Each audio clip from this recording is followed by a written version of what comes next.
go get it. Try to tell them get a bag, but niggas ain't get it. For all the shit I never had, I'ma go get it. These niggas ain't with me. Remember them days when I ain't have a penny. Remember them days in the slum we were robbing and clutching the semis. Yo, what's good, YouTube, man? This your boy CL Vic. Welcome back to Stoner TV, man. If you go Stoner, this the place to be, man. You know, money, you know, cold this week. Everything's on me, man. And we back at it again with another bang. What's going on, man? The next step, we got underground bare knuckle boxing in the UK. Oh man, this should be good, bro. I ain't know y'all boys had this shit going on. Honestly, didn't know nothing about it, bro. I didn't even know underground bare knuckle boxing was a thing. I don't know nothing about that shit. But I'm finna go ahead and check this out, bro. If y'all new to this channel, y'all make sure y'all leave a like on the video. Make sure y'all comment down with the fun video that I'm react to next. And make sure y'all please hit that subscribe button, bro. And we got into this video. We got underground bare knuckle boxing in the UK. Let's see what's going on, man. Gotta get right into it.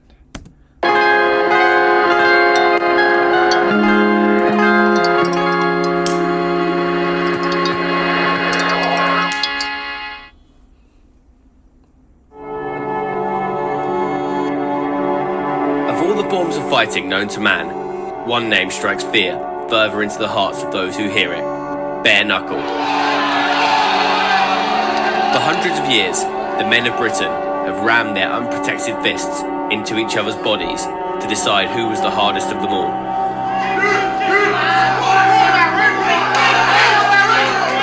From noblemen to travellers to family men and gangsters, being a bare knuckle fighter is something that marks you out from the rest of society. It's a thoroughly British blood sport that gradually sank further into the criminal underground as the rest of society became more civilized. It's a sport of legend, honor, and astonishing violence. Bare knuckle fighting is a world that most people think they understand, but few have actually seen. Now, a number of fighters and promoters are trying to take it into the mainstream, setting up the most anticipated bare knuckle fight in over 150 years: America versus Britain. And I wanted to know if the sport can ever truly take itself out of its underground past.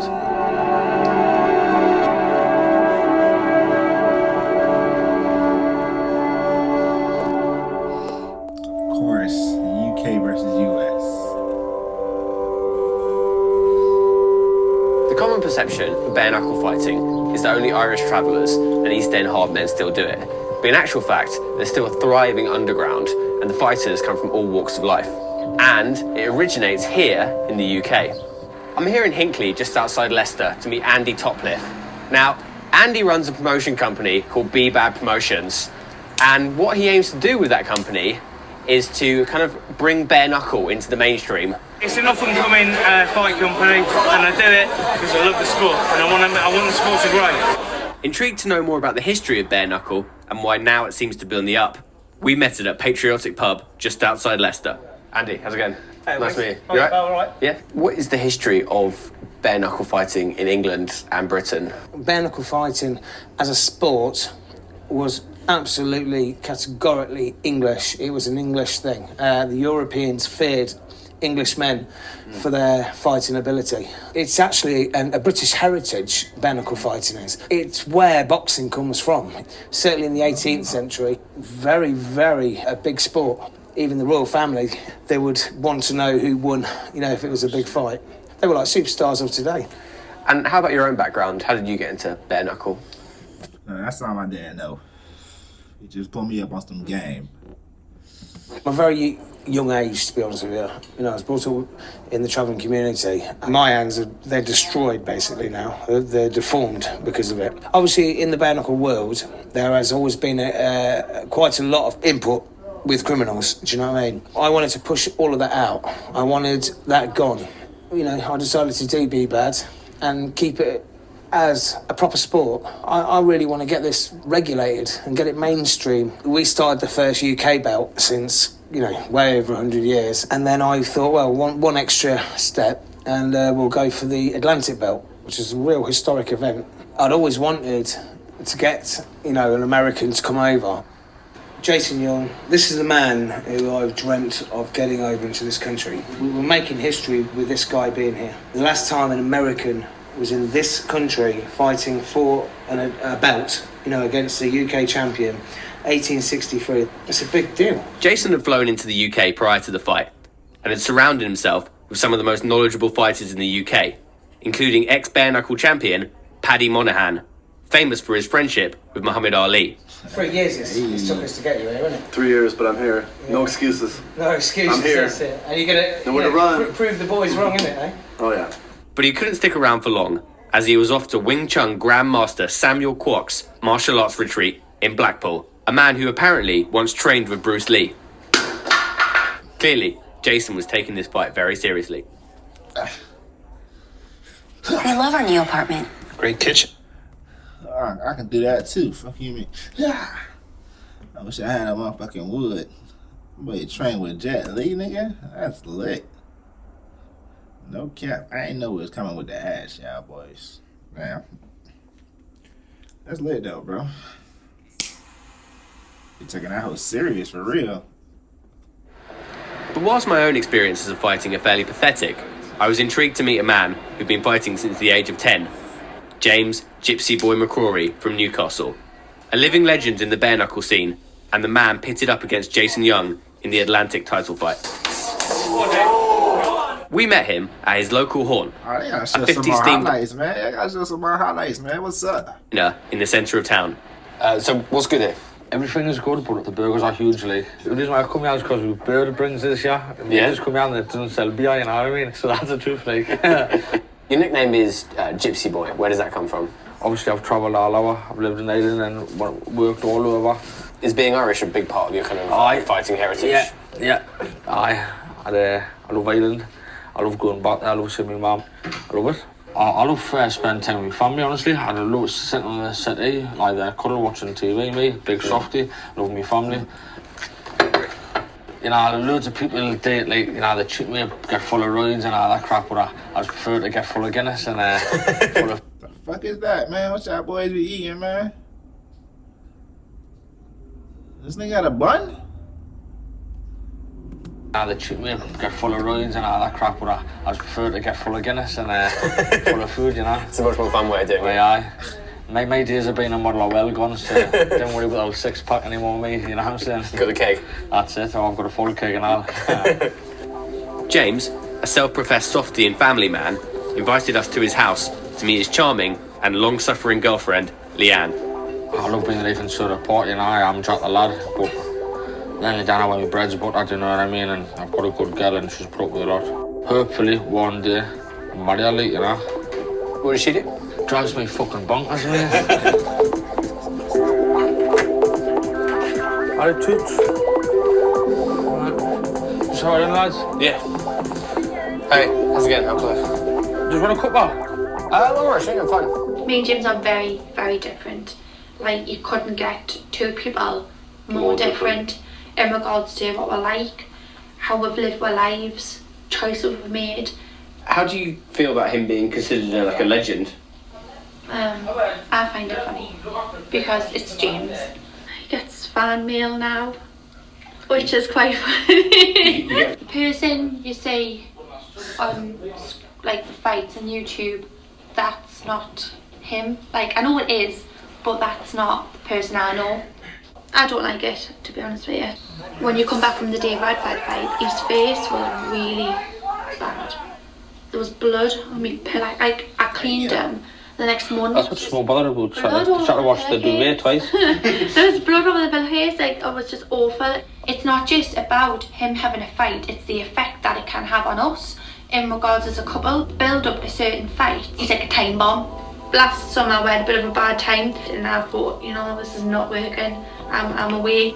But I've never seen anybody fight as much as what he did to get me back.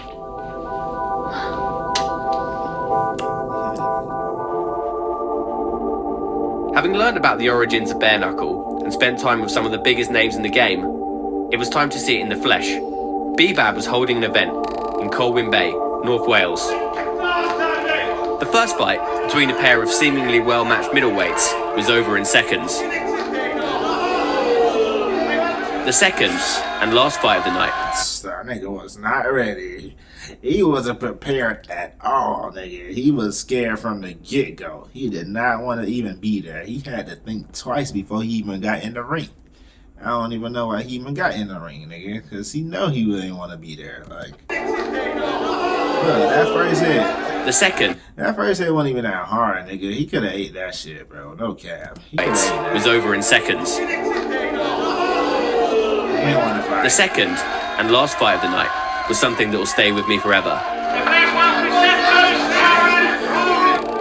Seth Jones, a 46-year-old local solicitor and lunatic known as the Bangor Hammer, took on a man 20 years younger than himself, only to go the distance in a fight that was as controversial as it was thrilling.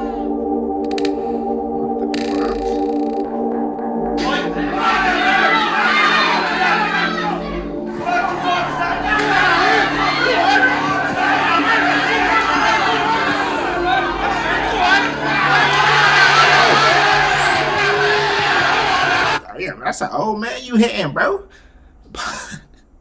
Hey, Pop's throwing them shits though, man. Hell nah, they just crazy.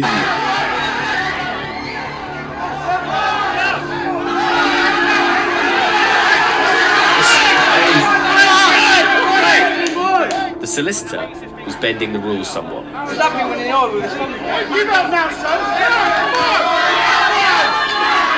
nah, you gotta keep your distance, bro. You getting too close, you rushing in and shit. Man, you supposed to be keeping your distance with Pop ass. Hey, hitting him, get up out of there. You feel me? That's how you supposed to do it with Pops. Cause Pops, oh man, you faster than him. You throw a good 2-3 piece, you know, get up out of it. Let me stop. You supposed to call it.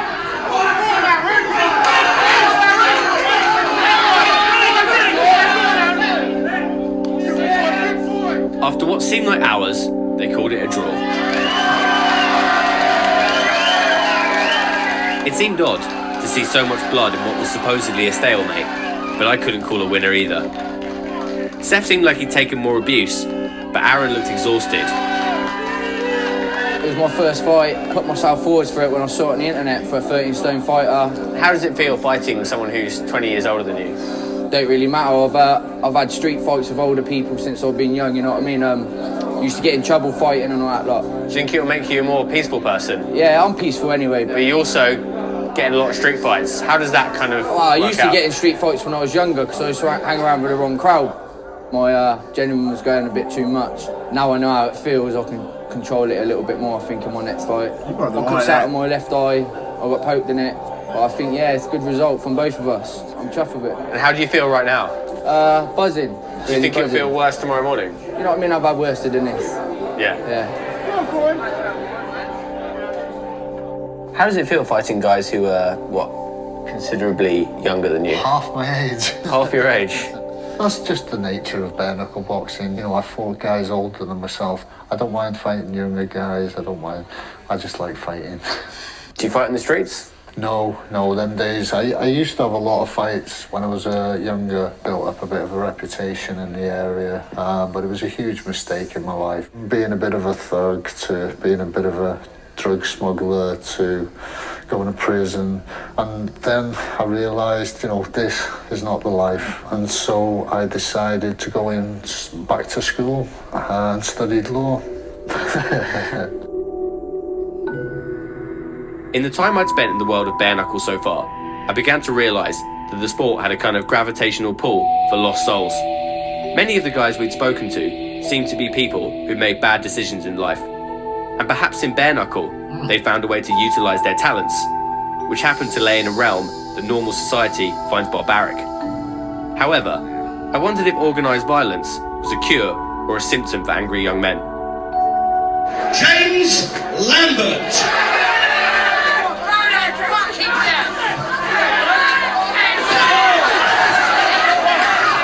Hello, friends, it's James, the author of Be Happy in 24 Hours. I used to be a very unhappy person, very violent person, bare knuckle fighter, bouncer and unlicensed boxer. And these are some of the tips and strategies that helped me change my life and literally become the... Wow, he actually seems so happy right now. You can see it, like, he actually look like it. happy person I am today, helping society and being the happy coach. Retiring from the sport undefeated, James Lambert had taken a complete U-turn from his life of violence and reinvented himself as a lifestyle and fitness coach, calling himself Mr. Happy. How long have you lived here? Wow. Crikey, what's it been now? I think it's coming up to 2 years. We basically moved here for the peace and quiet, and as you know, it's you can see for yourself, it's cul-de-sac. It's very peaceful. We've got super neighbours. Did you want one sugar, my friend? So, you were always a fighter? There was always this fascination with fighting. I was an unhappy, angry, violent person. I went out into the world, and lo and behold, I found other angry, violent, scared young men. You know, somebody would catch my eye, I would catch theirs, and a fight would ensue. It was that ridiculous. Can you remember your first bare knuckle fight? Of course. Mixed emotions even to this day, because I was terrified. I used fear as a form of energy, transmuted that into positive energy that drove me into my victories. But again, I found it very empty. When I got home, I was still left with my problems. Not just outside, but in my mind. So the fight did nothing to make me happy. And did you know other fighters who felt similarly?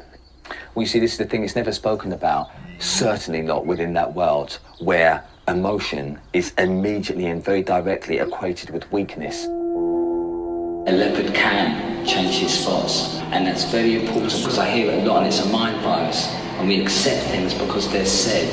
They're not always true. We have to examine this. And so I want you may be a parent and your son or daughter could be going through difficulties. Never give up on them. Never give up on them. Your brother, your son, your friend could be an alcoholic, a drug addict. Never give up on them. People have the power to change inherently in them. I've done it myself. Even when you win, there was great pain. You know, my ribs could have been fractured or broken. You know, always cuts to the face. But worse than that was the mental trauma. It was realising again what I had done, the person that I was becoming, and that really did affect me mentally. I think now looking back, I became depressed. I suppose there were thoughts of self-harm, maybe thoughts of actually, you know, if this is it, I don't actually want to be. I don't want any part of this. And that was actually profoundly upsetting for me, and I felt terrible. So that was actually a pretty low evening, and I'd like to say it was the last, but you know, that did happen a lot. James had removed everything that would remind him of his past life as a violent young man, apart from a punch bag, which still hangs in the garage where he coaches his clients. Do you still hit the bag? Actually, I've personally chosen not to. I suppose it's about 2 years ago when I decided to fully refrain from fighting. And for me, that's violence in word, thought and deed. So for me, at this current point in my life, I'm open to change. It might change next week. You know, other people can keep it controlled. I fear that the anger wouldn't just stay here, and again it would leak into other aspects of my life. So I've just made a personal decision to not hit anything, if you like, for a while. And so far I've been good to my word. Meeting James is really surprising because here you've got a guy who's in the bare knuckle game for years and came out of it undefeated, yet in some way he feels kind of ashamed, and he will admit that he is haunted by his past. And looking at what he does now, it seems that his entire life is this kind of struggle to put that to bed, and he does seem to be winning that struggle, admirably so. And the Mr. Happy thing, I guess, is a way of him keeping that down. But behind that Mr. Happy persona, you do see flashes of the old James, this kind of machine that used to render men unconscious, as he said. But he will be the first to admit that, and he says that, you know, he hasn't conquered his demons yet. Now, in this kind of suburban life, perhaps he's fighting his biggest battle of all. The first UK versus US bare knuckle fight in over 150 years is just days away. So we've come back to Newcastle to see James Mccrory, who's in the middle of his training preparations. Get in, weights down. Like, only opponents, you've got to give them their chance at the start, you know what I mean? So when you're coming out, are there any kind of like routines? Newcastle means a lot to us, and Ireland does, and we wear Newcastle top and my Irish shorts. Bastard. Where would you like to see the sport going? Maybe 10, 15 years time, you know, it'll be hitting big arenas, you know, but I'll be, well, maybe, I may not. If the money comes good, I look after myself, I might still be fighting in 15 years time. Thrive under pressure. Woo! Can you explain to me what it's like in the pit? It's only like 3 beers are here, right this way, 3 beers here this way, and you're taking 2 steps, you know, into the centre and you're there, you know. I'd be like faking with a job or moving my hand about, you know what I mean? If you like establish your job, it's a good thing, you know what I mean? And then obviously get the 1, 2 in, you know what I mean? And then, you know, obviously you're going to move your head a bit, you know, what I'd be trying to do if someone's jobbing me, you know.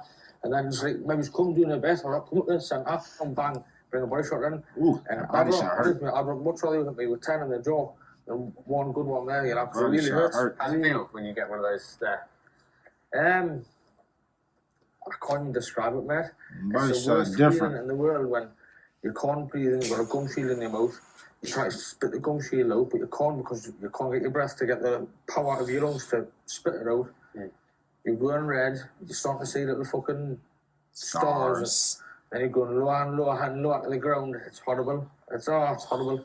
And eventually your hands will drop and then boom.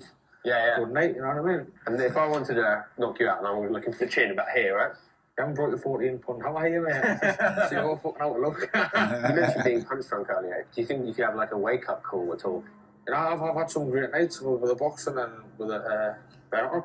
If I wasn't so brain damaged, I could tell you them all, you know. Do you worry it might affect your memories of your family, those kind of important moments?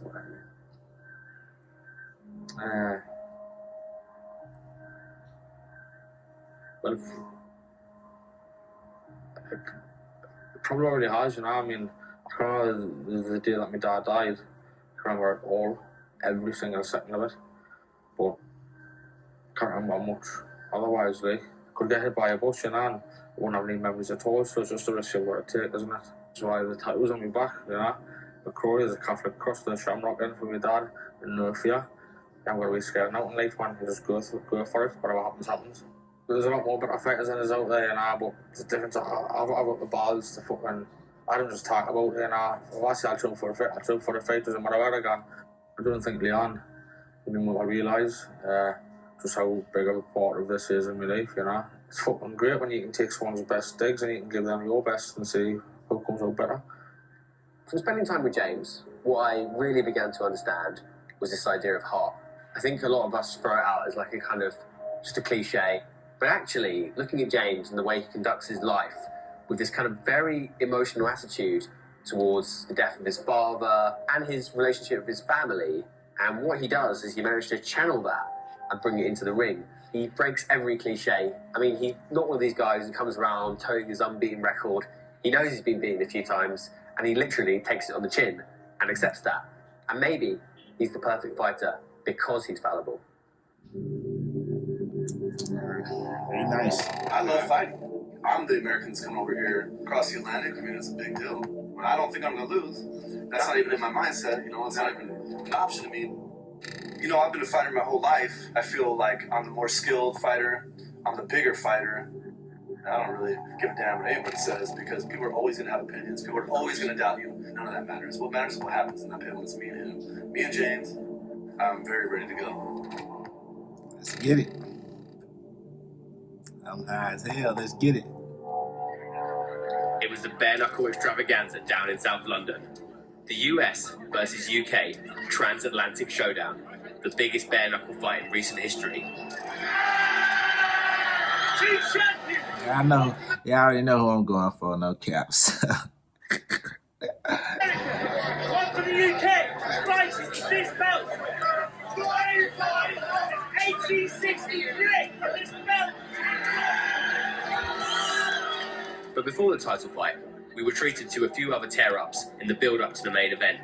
It was a festival of physical abuse. Blood, guts, glory. I want to see people going for it.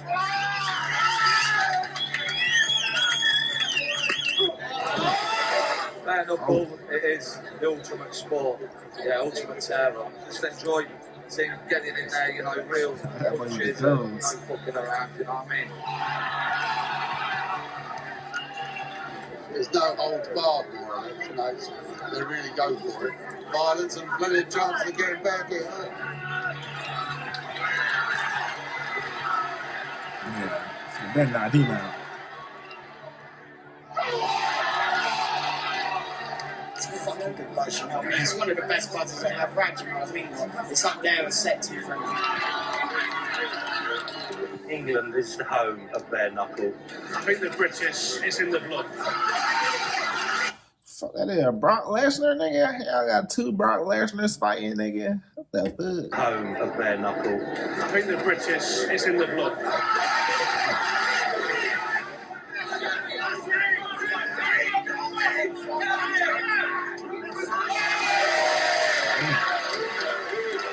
We're on, ain't we? You know what I mean? Fuck the fucking rest of the world. Salt Lake City, Utah. I'm here for Jason the Machine Gun Young, USA. Jason the Machine Gun Young, fighting for the Atlantic Heavyweight title against the UK champ, James Mccrory, and I'm ready to kick his ass. Jason was everything you'd expect an American fighter. He sound like he finna lose, though, bro. No cap. He ain't the right one, nigga. He don't represent us, bro. Hey, he don't represent us, nigga. He sound like he finna lose. Brash, verbose, and massively patriotic. He'd even referred to himself as the bald eagle on a few occasions. Unfortunately, today's bare knuckle boxers are mostly just boxers. I bring a different style. For me, it's natural. I tune everything else out, the crowd, the noise, the cameras, everything, and just focus on my opponent. Just in the zone. I'm the first American to come over here since 1863 and fight for the title, so there's much more pressure on him. Because I'm the unknown, I'm coming from the United States, we have a huge advantage. It was 10 o'clock, the scheduled time for the fight, but James was still nowhere to be seen. Rumours that he was refusing to come down were spreading throughout the crowd. Some said he was in a cab on his way from Newcastle, others said he bottled it. This didn't sound like the James I knew, but time was ticking on, and the success of the night depended on his appearance. Jason, who'd been in training for weeks, had become increasingly agitated.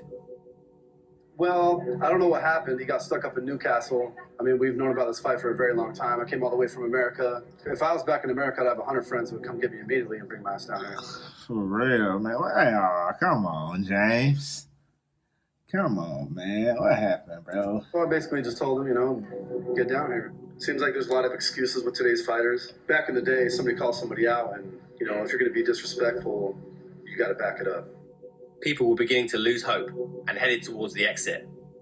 It was looking likely that history wouldn't be made tonight. And suddenly, like the angel of the north, he rose. Hey. James Mccrory, a few stones heavier, a few inches to his beard, and wearing a Newcastle football shirt, had arrived.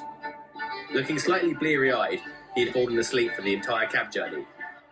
Or was he too tired, too full of Guinness, to take on the machine gun? I don't know, man. He looking kind of heavy over there, nigga. If we don't take this one, I'm gonna be mad, bro. For real. After weeks of build-up, training, mind games, and the threat of one of them not even turning up, the Atlantic title fight was about to start. We were here, on the edge of history. America versus the UK, toe-to-toe, bare knuckle.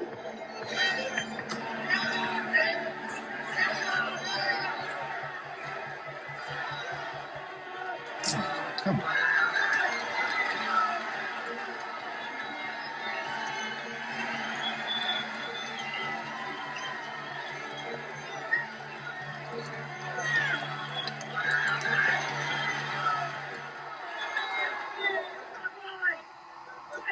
As the machine gun's fist hammered down on the struggling Gypsy boy, it seemed that the title might be heading across the Atlantic. That's supposed to be over right there. No cap. He go over that motherfucking hay, nigga. That's supposed to be over, bro. No cap. For real. But Mccrory had other ideas.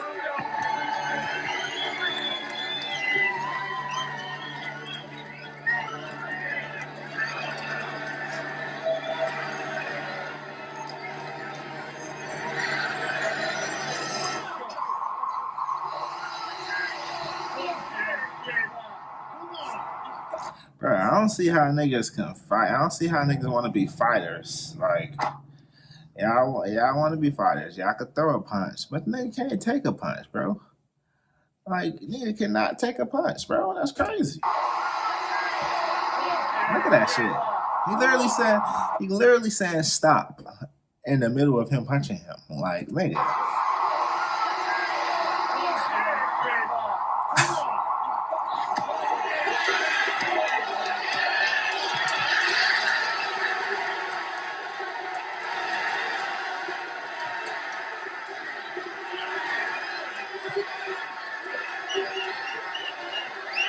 And he's done it.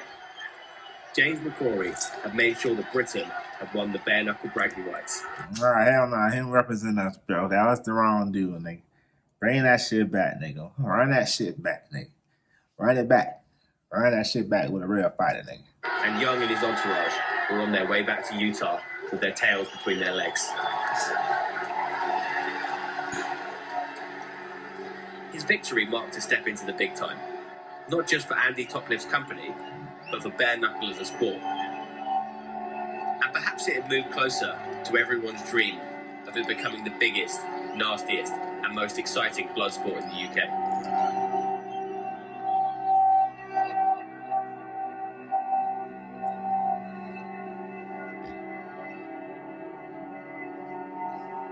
I mean, it's a good, like, you know, but nah, that shit ain't going nowhere to where, like, you know, going nowhere past where it's already at. Like, it's just not, like, it's just, you feel me? But I shout out to them boys, you feel me? Everybody needs something to go to, somewhere to go, you feel me? Something to do to get their mind off things that they're going through. So, you feel me? Shout out to them. But that's it for this video. Y'all make sure y'all leave a like on the video. Make sure y'all comment down below for the video I'm gonna to next. Y'all make sure y'all please hit that subscribe button, bro. And we out, man. It's Untitled TV.